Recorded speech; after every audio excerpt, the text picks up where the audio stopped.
ಎಲ್ಲರಿಗೂ ನಮಸ್ಕಾರ. ಇವತ್ತು ಸಿರಿಧಾನ್ಯಗಳಲ್ಲಿ ಒಂದಾದ ಲಿಟಲ್ ಮಿಲ್ಲೆಟ್ ಅಂದರೆ ಸಾಮೆ ಅಂತ ನಾವು ಕನ್ನಡದಲ್ಲಿ ಕರಿತೇವೆ ನೋಡಿ, ಅದನ್ನು ಉಪಯೋಗಿಸಿ ಒಂದು ರುಚಿಕರವಾದ ಹಾಗೂ ಆರೋಗ್ಯದಾಯಕವಾದ ದೋಸೆ. ಇದೊಂದು ಗ್ಲುಟನ್ ಫ್ರೀ ದೋಸೆ. ಯಾರು ವೆಯ್ಟ್ ಲಾಸ್ ಮ್ಯಾನೇಜ್ಮೆಂಟ್ನಲ್ಲಿದ್ದರೆ ಅವರಿಗೆ ಸಹ ಒಳ್ಳೆಯದು, ಮತ್ತು ಸಿರಿಧಾನ್ಯಗಳ ಆರೋಗ್ಯಕರ ಅಂಶಗಳು ಎಲ್ಲರಿಗೆ ಗೊತ್ತಿರುವಂತಹದ್ದೇ, ದೇಹಕ್ಕೆ ಬಹಳ ಉತ್ತಮ. ಹಾಗಾಗಿ ಅದರ ಒಂದು ದೋಸೆ, ಅದರೊಟ್ಟಿಗೆ ಸ್ವಲ್ಪ ಹೆಸರುಬೇಳೆ ಅಂತ ಯೂಸ್ ಮಾಡಿದ್ದೇನೆ. ದೇಹಕ್ಕೆ ಅದು ಸಹ ತಂಪನ್ನು ನೀಡುವಂತಹದ್ದು.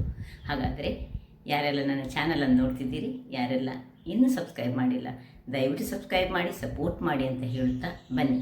ಈ ರುಚಿಕರವಾದ ಒಂದು ಟೈಪ್ನಲ್ಲಿ ಉದ್ದಿನ ದೋಸೆ ಟೈಪಲ್ಲೇ ಬರ್ತದೆ. ಅದಕ್ಕೊಂದು ಯಾವುದೇ ಚಟ್ನಿಯನ್ನು ಉಪಯೋಗಿಸಬಹುದು. ಹೇಗೆ ಮಾಡೋದು ನೋಡೋಣ. ನಮಸ್ತೆ ಮಿತ್ರರೇ, ಇವತ್ತು ಸಿರಿಧಾನ್ಯವಾದ ಸಾಮೆ ಅಂದರೆ ಲಿಟಲ್ ಮಿಲ್ಲೆಟ್ ನೋಡಿ, ಈ ರೀತಿ ಪ್ಯಾಕೆಟ್ಗಳಲ್ಲಿ ದೊರಕ್ತದೆ. ಅದನ್ನು ಬಳಸಿ ನಾವೊಂದು ರುಚಿಕರವಾದ ದೋಸೆಯನ್ನು ಮಾಡೋಣ. ಅದಕ್ಕೆ 1 ಚಮಚದಷ್ಟು ಸಾಬುದಾನ ತೆಗೆದುಕೊಂಡಿದ್ದೇನೆ ನಾನು, ಮತ್ತು 2 ಚಮಚಗಳಷ್ಟು ಇದು ಹೆಸರು ಬೇಳೆ ತೆಗೆದುಕೊಂಡಿದ್ದೇನೆ. ಇವುಗಳನ್ನೆಲ್ಲ ಒಂದು ಒಟ್ಟಿಗೆ ನೆನೆ ಹಾಕೊಳ್ಳೋಣ. ಮತ್ತು ಒಂದು 1/4 ಚಮಚದಷ್ಟು ನಾವು ಮೆಂತೆಯನ್ನು ಸಹ ಇದರೊಟ್ಟಿಗೆ ಹಾಕೊಳ್ಳೋಣ. ಸೊ ಸಾಬುದಾನ 1 ಚಮಚ ಆದರೆ 2 ಚಮಚಗಳಷ್ಟು ಈ ಹೆಸರು ಬೇಳೆ, ಅದರ ಒಟ್ಟಿಗೆ ನಾವು ಈ ಸಾಮೆ ಇದನ್ನು ಹಾಕ್ಕೊಂಡು ಒಂದು 1/4 ಚಮಚದಷ್ಟು ಈಗ ಮೆಂತೆಯನ್ನು ಹಾಕ್ಕೊಳ್ತೇನೆ. ಇಲ್ಲಿ ನೋಡಿ, 1/4ಕ್ಕಿಂತ ಸ್ವಲ್ಪ ಹೆಚ್ಚು ಉಂಟು, 1/4 ಚಮಚದಷ್ಟು.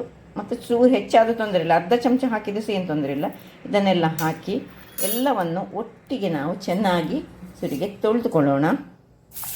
3 ಬಾರಿ ತೊಳೆದುಕೊಂಡು ಆಮೇಲೆ ಇದನ್ನು ನೆನೆಯಲು ಇಡೋಣ. ಒಂದು ಕಮ್ಮಿ ಹೇಳಿದರೆ ಒಂದು 6ರಿಂದ 8 ಗಂಟೆ ಆದರೂ ಇದು ನೆನೆಯಬೇಕು.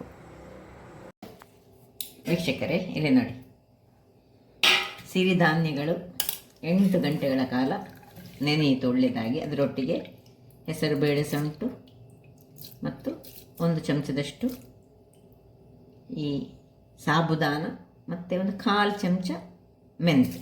ಈಗ ಮೊದಲಿಗೆ ನಾವು ಒಂದು ಮಿಕ್ಸಿ ಜಾರನ್ನು ತೆಗೆದುಕೊಂಡು ಅದಕ್ಕೆ ಒಂದು 4 ಚಮಚದಷ್ಟು ಅಥವಾ 2-3 ಚಮಚ ಸಹ ಸಾಕು ತೆಂಗಿನ ತುರಿ, ಒಂದು 3 ಚಮಚ ಇರ್ಬೋದು ಇದರಲ್ಲಿ. ಈಗ ಇದನ್ನು ನೆನೆಸಿಟ್ಟಂತಹ ಸಿರಿಧಾನ್ಯ,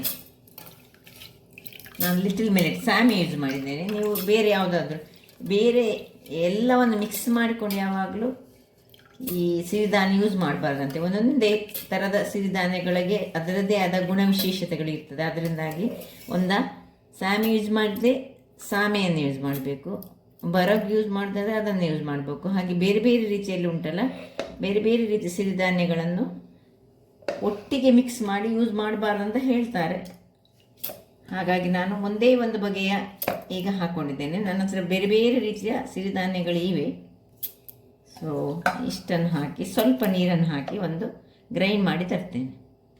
ವೀಕ್ಷಕರೇ, ಇಲ್ಲಿ ನೋಡಿ, ಒಳ್ಳೆ ಫೈನಾಗಿ ನಿಮಗೆ ಕಾಣ್ಬೋದು.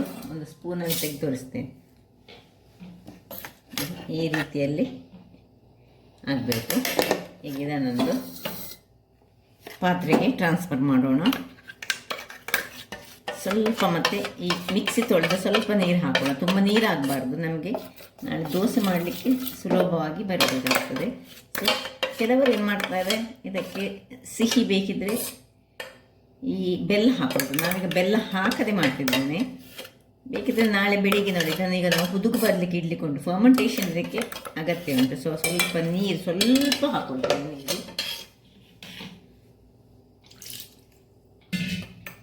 ಸ್ವಲ್ಪ ನೀರನ್ನು ಹಾಕ್ಕೊಂಡು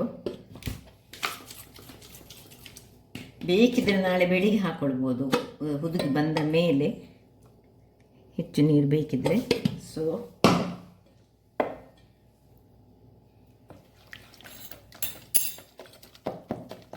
ಈಗ ಉಪ್ಪು ಸಹ ಹಾಕ್ಕೊಳ್ತೇನೆ. ನಾಳೆ ಬೆಳಿಗ್ಗೆ ಉಪ್ಪನ್ನು ಹಾಕ್ಕೊಳ್ತಿದ್ದೇನೆ. ಹೀಗೆ ಚೆನ್ನಾಗಿ ಹೀಗೆ ಒಳ್ಳೆ ಕೈಯಿಂದಲೇ ತಿರುಗಿಸಿಕೊಂಡು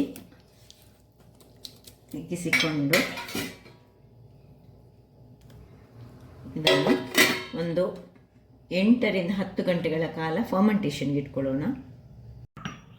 ವೀಕ್ಷಕರೇ, ಇಲ್ಲಿ ನೋಡಿ, ರಾತ್ರಿ ಇಟ್ಟಂಥ ಹಿಟ್ಟು ಹೇಗೆ ಆಗಿದೆ ಅಂತ ನೋಡೋಣ. ಹೆಸರು ಬೇಳೆ ಹಾಕಿದ್ರಿಂದಾಗಿ ನೋಡಿ ದಪ್ಪ ಆಗಿದೆ. ಹೀಗೆ ಇದಕ್ಕೆ ಸ್ವಲ್ಪ ನಿನ್ನೆ ನಾನು ಮಿಕ್ಸಿ ತೊಳೆದು ಉಳಿದಂತಹ ನೀರನ್ನು ಸ್ವಲ್ಪ ಇಟ್ಟುಕೊಂಡಿದ್ದೇನೆ. ಇದನ್ನು ಸ್ವಲ್ಪ ಹಾಕೊಳ್ಳೋಣ. ಇಷ್ಟು ದಪ್ಪ ಬೇಕು ನಮಗೆ, ಉದ್ದಿನ ಹಿಟ್ಟಿನಷ್ಟಕ್ಕೆ ನಮಗೆ ಬೇಕು. ಸ್ವಲ್ಪ ತುಂಬ ನೀರಾದರೆ ಸಹ ಅದು ಕರೆಕ್ಟ್ ಆಗೋದಿಲ್ಲ.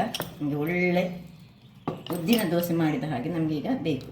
ಈಗ ಬೇರೆ ಯಾರಿಗಾದರೂ ಇದು ಸ್ವೀಟ್ ದೋಸೆ ಮಾಡಬೇಕಂತಂದರೆ ಈ ಹೊತ್ತಿನಲ್ಲಿ ಬೆಲ್ಲದ ಪುಡಿಯನ್ನು ಸ್ವಲ್ಪ ಸೇರಿಸ್ಕೊಳ್ಬೋದು, ಅಥವಾ ಸಕ್ಕರೆ ಯೂಸ್ ಮಾಡುವ ಸಕ್ಕರೆ ಸಹ ಮಾಡ್ಬೋದು. ನೋಡಿ ಇಷ್ಟು ಹದದಲ್ಲಿ ಬೇಕು. ಈಗ ಇನ್ನು ಕಾವಲಿಯನ್ನು ಇಟ್ಕೊಳ್ಳೋಣ.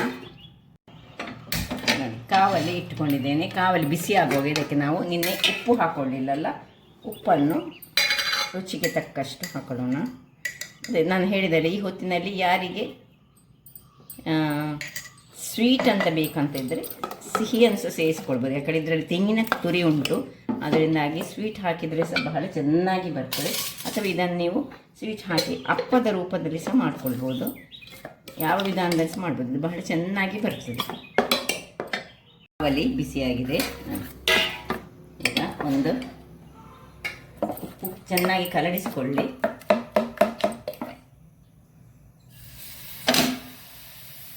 ಈಗ ಹೀಗೆ ನಾವು ಉದ್ದಿನ ದೋಸೆ ಮಾಡ್ತೇವೆ ಅದೇ ರೀತಿಯಾಗಿ ಈ ಒಂದು ಸಿರಿಧಾನ್ಯದ ದೋಸೆಯನ್ನು ನಿಮಗೆ ಎಷ್ಟು ತೆಳು ಬೇಕು ಅಷ್ಟು ತೆಳುವಾಗಿ ನೀವು ಹರಡಿಕೊಳ್ಬೋದು. ನೋಡಿ ಇದರ ಮೇಲೀಗ ತುಪ್ಪವನ್ನು ಹಾಕೊಳ್ಳೋಣ.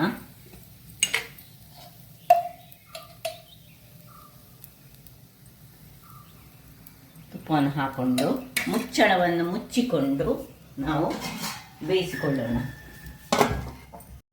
1-2 ನಿಮಿಷಗಳ ಬಳಿಕ ನೋಡಿ ಏನು ಚೆನ್ನಾಗಿ ಕಾದಿದೆ.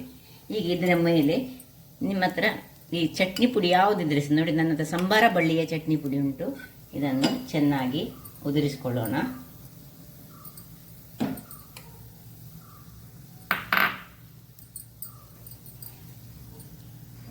ಇನ್ನು ಇದರ ಮೇಲೆ ಸ್ವಲ್ಪ ತುಪ್ಪವನ್ನು ಹಾಕ್ಕೊಂಡು ನೋಡಿ, ತುಪ್ಪವ ಬೆಣ್ಣೆಯ ನಿಮ್ಗೆ ಏನು ಬೇಕು ಅದನ್ನು ಹಾಕ್ಕೊಳ್ಬೋದು. ಸೊ ಆಯಿತು, ರೆಡಿ ಆಯಿತು.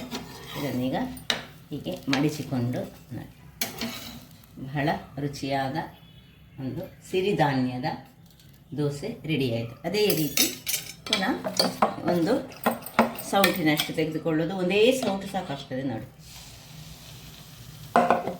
ದೊಡ್ಡ ದೋಸೆ ಬೇಕಿದ್ರೆ ದೊಡ್ಡ ದೋಸೆ, ಸಣ್ಣದು ಬೇಕಿದ್ರೆ ಸಣ್ಣದು, ಯಾವ ರೀತಿಯಲ್ಲಿ ಸಹ ಮಾಡ್ಕೊಳ್ಬೋದು. ಬಹಳ ಚೆನ್ನಾಗಿ ಬರ್ತದೆ ನೋಡಿ. ಇನ್ನು ಇದರ ಮೇಲೆ ಸ್ವಲ್ಪ ತುಪ್ಪವನ್ನು ಹಾಕ್ಕೊಂಡು ನಾವು ಬೇಯಿಸ್ಕೊಳ್ಳೋಣ.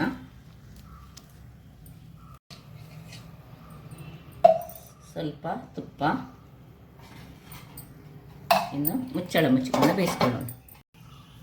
ವೀಕ್ಷಕರೇ ಇಲ್ಲಿ ನೋಡಿ, ಹೀಗೆ ನಿಮಗೆ ತುಂಬ ಕ್ರಿಸ್ಪಿ ದೋಸೆ ಬೇಡದಿದ್ದರೆ, ಖಾಲಿ ದೋಸೆ ಬೇಕಿದ್ರೆ ಹೀಗೆ ಖಾಲಿ ದೋಸೆ ಸಹ ನೋಡಿ ತೆಳುವಾದ ದೋಸೆಯನ್ನು ಸಹ ಹೀಗೆ ತೆಗೆದುಕೊಳ್ಬೋದು.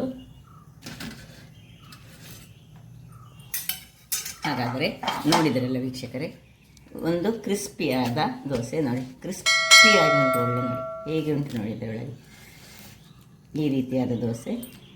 ಇನ್ನೊಂದು ಖಾಲಿ ಚಟ್ನಿ ಬೇಕಿದ್ರೆ ಮಾಡಿದರೆ, ಚಟ್ನಿ ಪುಡಿ ಹಾಕದೆ ಸ್ಮೂತಾದ ದೋಸೆ, ಯಾವ ರೀತಿಯಲ್ಲಿ ಸಹ ನೀವು ಮಾಡಿಕೊಳ್ಬೋದು.